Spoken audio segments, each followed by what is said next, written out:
मैं जा रहा हूँ बैंक से 50,000 रुपए निकालूंगा और अपना कारोबार आगे बढ़ाऊंगा। हाँ भाइयों, और देखिए इधर शंकर दादा भी उसी बैंक के दाएं बाएं लगा रहता है। जब भी कोई मोटी रकम लेकर निकलता है, रुपया ना मिलने पर उसे जान से भी मार दिया करता है। शंकर दादा भी पीछे लग गया है।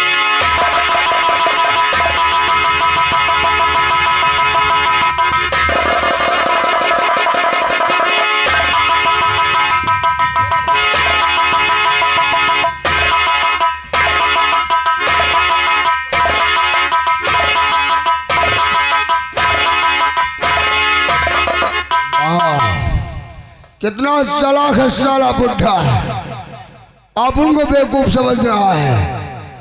नहीं नहीं सेठ, आप आते जाते हुए हर इंसान पर नजर रखता है और सिर्फ शंकर को सिर्फ नोट चाहिए, नोट।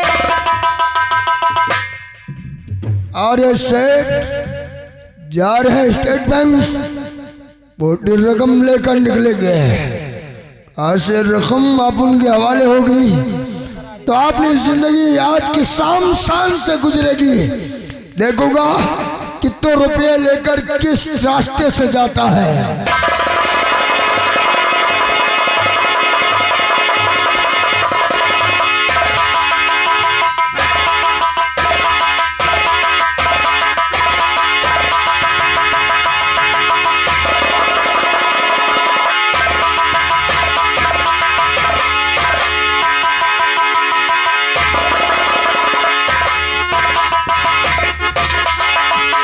मैंने 50,000 रुपए निकाल लिया हूँ और अब चला हूँ अपने घर।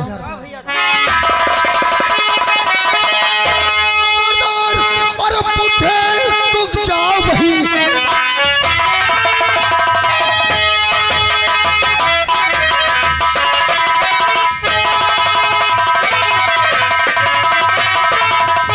बस खबरदार बुढ़े, कदम रोक ले। चुपचाप मुझको ये दे दीजिए जान से, वरना तू हाथ धो बैठेगा, वरना कहता हूँ जो उसको।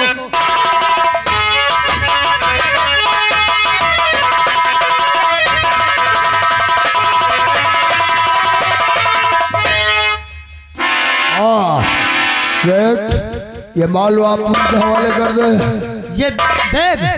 ये बैग तो मैं कभी नहीं दूंगा, ये मैं खून पसीने कमाई। चिता की जली हुई लकड़ी, अगर ज्यादा बोलने की कोशिश किया ना, हाँ तो क्या, टेंशन दिया तो एक्शन हो जाएगा।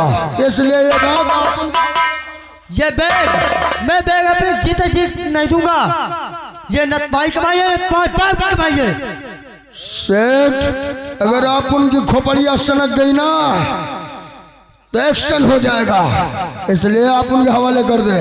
अच्छा ला, मैं नहीं दूंगा कभी, नहीं दूंगा। आप उनको टेंशन दिया ना तो बता दिया कि एक्शन हो जाएगा, इसलिए आप उनके हवाले करिए माल। कतई नहीं दूंगा। नहीं देगा? नहीं। ला सेठ, ला कहना। नहीं।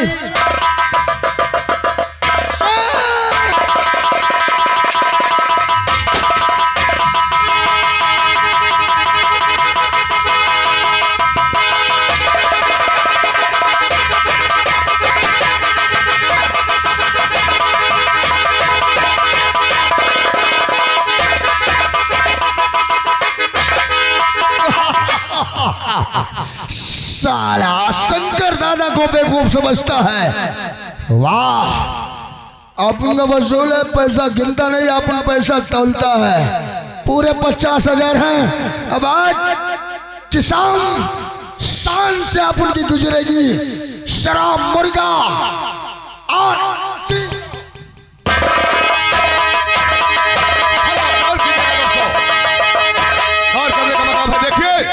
गुनहगार कितना भी बड़ा साथी क्यों ना हो, कितना भी होशियार क्यों ना हो, लेकिन गुनाह करने के बाद कोई ना कोई सबूत छोड़ ही जाता है प्रशासन के लिए। वो जैसे ही इधर शंकर दादा ने 50,000 रुपए सेठ के छीन कर उसे गोली मार दिया, सेठ जख्मी पड़ा है। लेकिन भागते वक्त शंकर दादा की पर्स वही गिर गई जिसमें उसका फोटो लगा हुआ है। इधर किसी ने पुलिस को इत्तला कर दिया। पुलिस प्रशासन अपनी टीम के साथ उधर ही गश्त पर जा रहा था। दौड़े पर गोली की आवाज सुना, फौरन पुलिस प्रशासन वहां पहुंचा।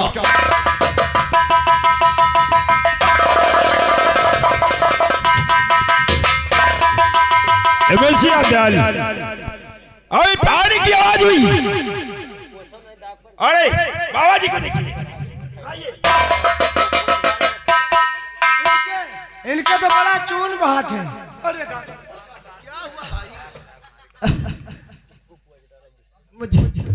मुझे गोली लगी। बाबा जी क्या नाम है आपका? मेरा सेठ दीनदयाल। दीनदयाल, क्या हुआ आपको? मुझे गोली लगी। मैं बैंक से 50,000 रुपए निकाल के लेके आ रहा था। एक बदमाश ने मुझे गोली मार दिया। मैं बैंक पैसे लेके भागा जा रहा हूँ। सेठ जी, जी सर। ये पर्स आपका है? जी नहीं। और ये फोटो? ये फोटो उसी बदमाश का है जिसने मुझे गोली मारा, मेरे पैसे लेके भागा जा रहा है। क्या देखते हो तुम लोग? सेठ जी को गाड़ी बिठाइए, ले चलिए, इलाज कराइए, और मैं उस बदमाश का पीछा करता हूं।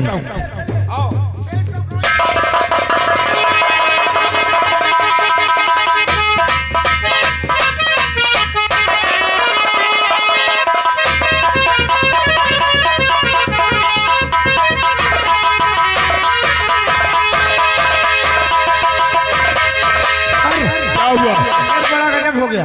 क्या गजब हो गया? सेठ को हॉस्पिटल लेकर पहुंचे, जैसे पहुंचे उन्होंने दम तोड़ दिया। सेठ जी,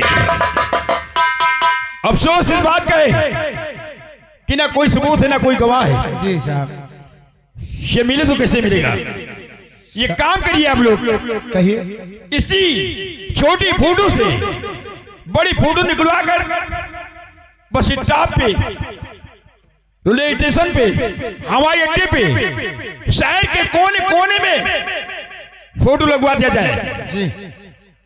और पेपर में गजट करवा दिया जाए जी जो। और इसकी तलाश जारी रखना, जहां कहीं मिले फौरन गिरफ्तार किया जाए। जो हुक्म। आओ हम चलते हैं। चलिए।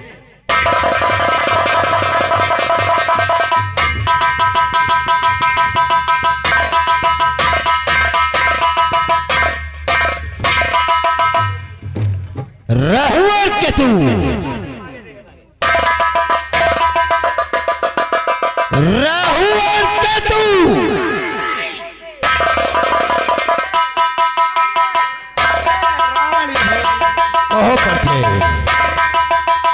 कहाँ पर थे?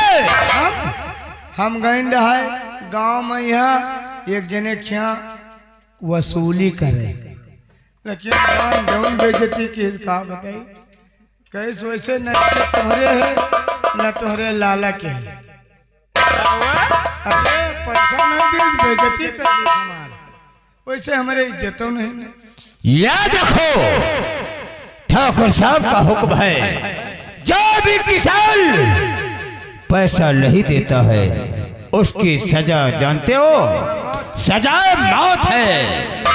को गरीब मने कहे, तू इधर आ। को गरीब मने कहे मरवा डारी। तो कहाँ से आ रहा है?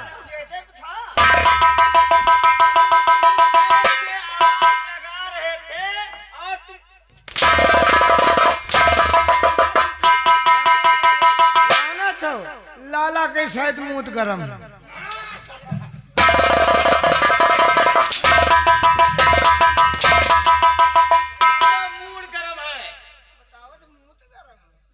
इतना मरियो। सुनो मेरी बात, सुनाओ।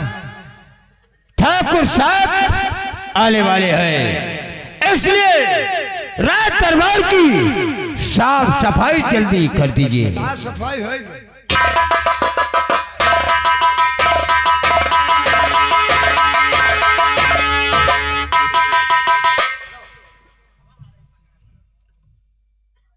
लाला कहिए ठाकुर साहब। हमने सुना है कि सूअर के बच्चे की आंखों पर चर्बी चढ़ गई है। सत्य देखा है आपने। बेटा राहु और केतु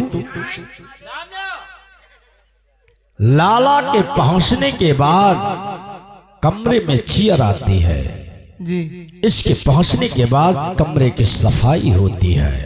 जी तुम्हें मालूम होना चाहिए कि तुम ठाकुर के यहां गुलामी करते हो। हमारी बात अपनी खोपड़िया में बसा कर रखो बेटा, कभी धोखा नहीं खाओगे, समझ गए। अगर ठाकुर की गुलामी नहीं पसंद है इसे छोड़कर किसी बनिए की नौकरी कर लो बेटा, तुम्हारा बहुत फायदा होगा, चैन से तुम्हारे बीबी बच्चे जी जाएंगे। अगर हमरे यहाँ गुलामी करना है तो हमारी बात अपनी खोपड़िया में बसा कर रखो बेटा, कभी धोखा नहीं खाओगे।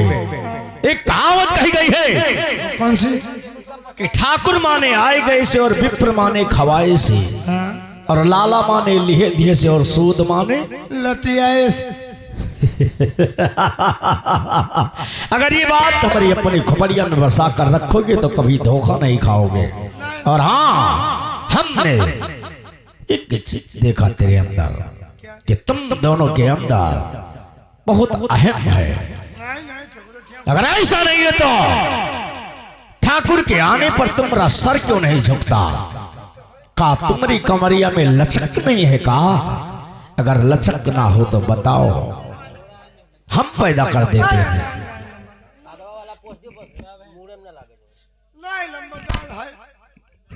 याद रखना, अपनी ड्यूटी पर तैनात रहना हमेशा, हमें कामचोरों से सख्त नफरत, और यहां गुस्ताखी की सजा मौत है। लाला ये बताइए अब तक कितने किसान कर्ज के रूप में कितना रुपया ले जा चुके हैं? ठाकुर साहब अपने यहां से सारे किसान लगभग 5 लाख रुपए कर्ज के रूप में ले जा चुके हैं, और उनके कागजात वो भी मेरे पास है। लाला कहिए। ये बताइए अब तक कितने किसानों की कितनी जमीन अपने पास गिरवी के रूप में आ चुकी है? ठाकुर साहब अपने पास जमीन लगभग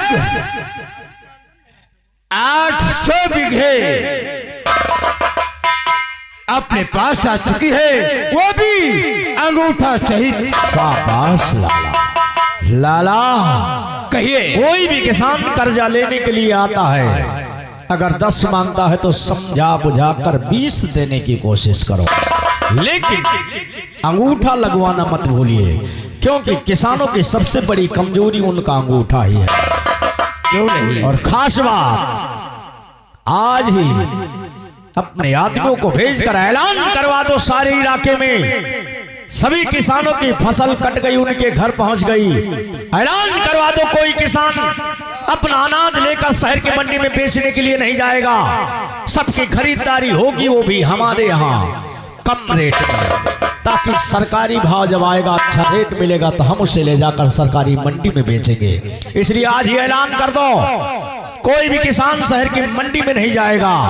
अगर कोई हमारी बातों का उल्लंघन करता है, उंगली उठाता है तो उसके हाथों को काट दो, नजर उठाता तो उसकी आंखें निकाल लो, सर उठाकर चलने की जरूरत करता है तो कसम है चोटिया की हम तुम्हें छूट देते हैं, उसके सर को कलम कर दो। ठाकुर साहब किसकी औकात है जो आपके सर के खिलाफ बात कर सके? अगर ऐसा करने की जरूरत किया तो उस हरामजादे को जमीन में जिंदा दफन करवा भेज कर अपने आदमियों को सारे इलाके में ऐलान कर दो, कोने कोने पर अपने आदमियों को फैला दो, कोई भी किसान शहर की मंडी की तरफ नहीं जाना चाहिए। और अभी थोड़ी देर पहले प्रमुख जी का फोन आया था, हम उनसे मिलने के लिए जा रहे हैं, जब तक वापस न लौटे याद रखो कोई भी किसान शहर की मंडी की तरफ नहीं जाना चाहिए। क्यों नहीं?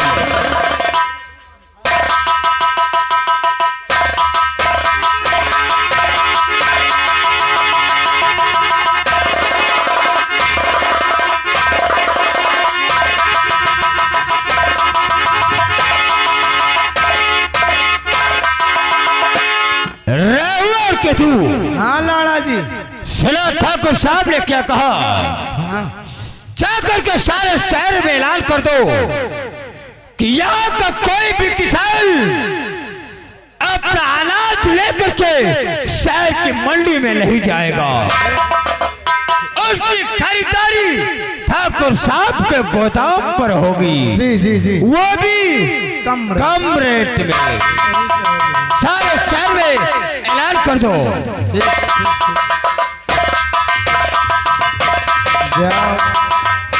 जाओ तुम्हारे मरे पे किरवा पर है, तुम्हारे का कौन वेदन। मेहरबान, कदरदान, पानदान, चूनदान, कमीनो खानदान, आप लोगों को सूचित किया जाता है कि कोई भी गांव का किसान अपना अनाज लेकर शहर नहीं जाएगा, शहर की मंडी नहीं जाएगा। वैसे धान कट गए बहुत जने के बहन मान लो लटका थे, बहुत जने करते हैं।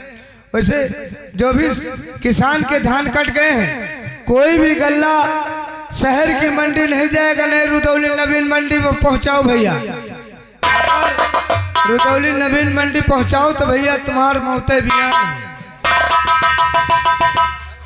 आप लोग हमारे ठाकुर साहब के गोदाम पर भिजवाइए, वहां भी खरीदारी होगी, वो भी कम रेट में।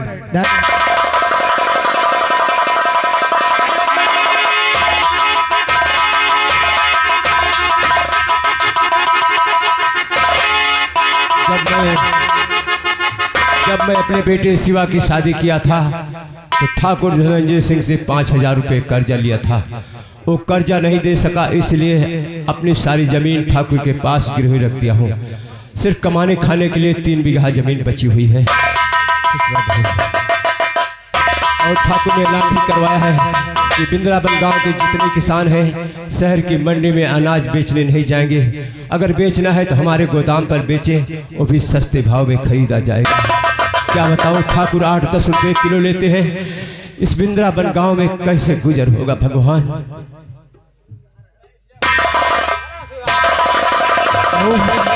बेटा शिवा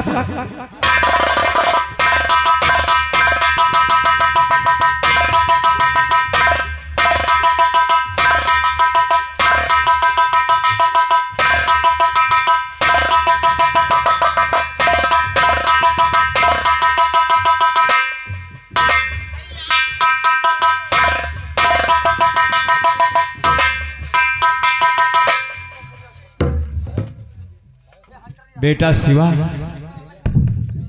जी बाबूजी। मेरे बच्चे हैं, मैं तुमसे एक जरूरी बात बताना चाहता हूँ। कौन सी बात बाबूजी?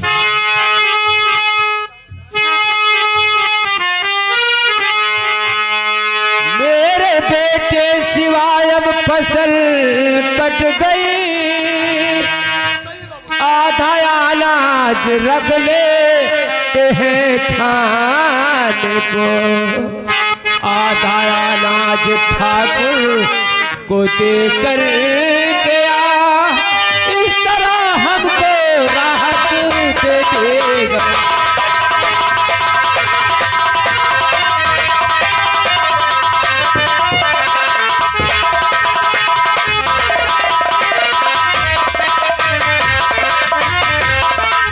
बेटा शिवा, हाँ बाबूजी, ये बात सच है। मेरी इच्छा है कि जो इस बार फसल कटकर अपने घर में आई हुई है, हाँ बाबूजी, आधा अनाज खाने के लिए रख लो और आधा अनाज ठाकुर के हवेली पर पहुंचा दो, ताकि ठाकुर नाराज न हो।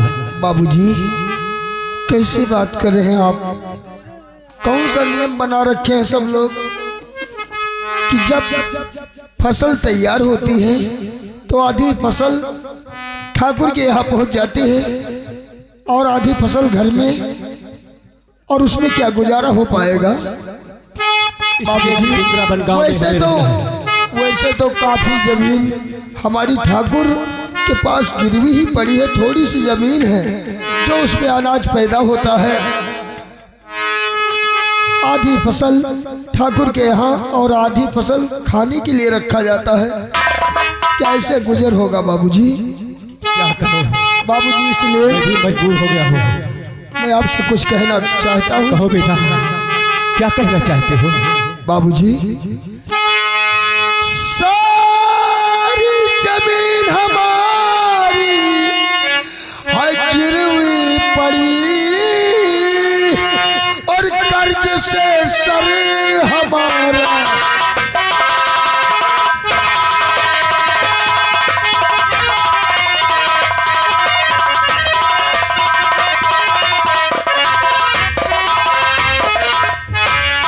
सारी जमीन हमारी है गिरवी पड़ी कर्ज से सर हमारा दबा जा।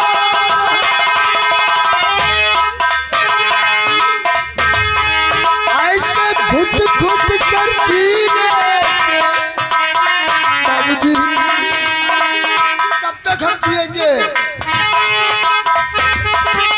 ऐसे घुट घुट कर जीने से मजबूर हूँ सर भागना हमसे।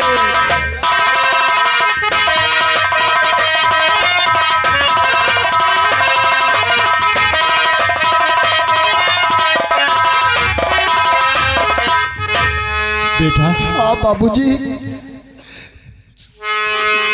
आधी से ज्यादा जमीन तो ठाकुर के पास गिरवी पड़ी है और थोड़ी सी जमीन में जो फसल तैयार होती है वो आधी जमींदार के हवाले की जाती है, उसके गोदाम में पहुंचा दिया जाता है। और इधर जो कर्ज है उसका बोझ बढ़ता जा रहा है बाबूजी। जानता हूँ। और ये जिंदगी तो घुट घुट कर हम लोग जी रहे हैं। सलमाना में शादी जब तेरी किया, रुपया कुछ लिया था जमींदार से। कहा बाबूजी? बस इसी बात से बेटा मजबूर हूँ, सोच में मर रहा बेटा इसी बात से।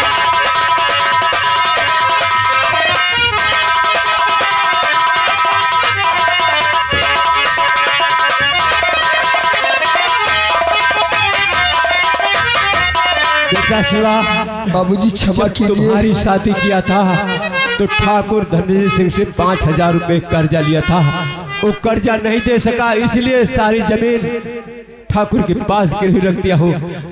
तुम मैं जानता हूँ बाबूजी। बची हुई है। लेकिन बाबूजी मैं भी आपसे कुछ कहना चाहता हूँ। जरा सोचिए बाबूजी कि अगर इसी तरह हम फसल अपने जमींदार को देते रहेंगे तो क्या कर्जा खत्म हो जाएगा? नहीं खत्म होगा। क्या बहन की आंखों का इलाज हो जाएगा? मुन्ने की पढ़ाई होगी?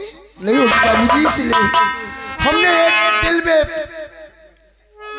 उपाय सोचा है। क्या उपाय सोचा है? उपाय ये है बाबूजी, तो शहर में जाकर बेचेंगे अपनी रकम, वहाँ मंडी में वाजिब रकम है।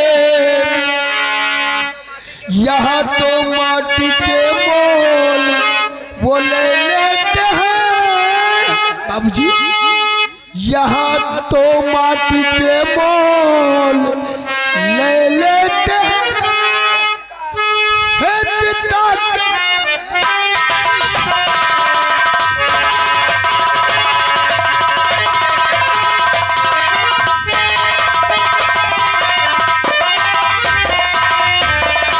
हाँ बाबूजी, अगर इसी तरह करते रहेंगे, आधी फसल देते रहेंगे तो ये घर का खर्चा कैसे चलेगा? ठाकुर से तुम्हें डर नहीं लगता? ठाकुर से तुम्हें डर नहीं लगता? बाबूजी इसमें डर की क्या बात है? मैं उसका कौन सा नुकसान कर रहा हूँ? सोच लो बेटा, आगे व पीछे का सब सोच लो बेटा।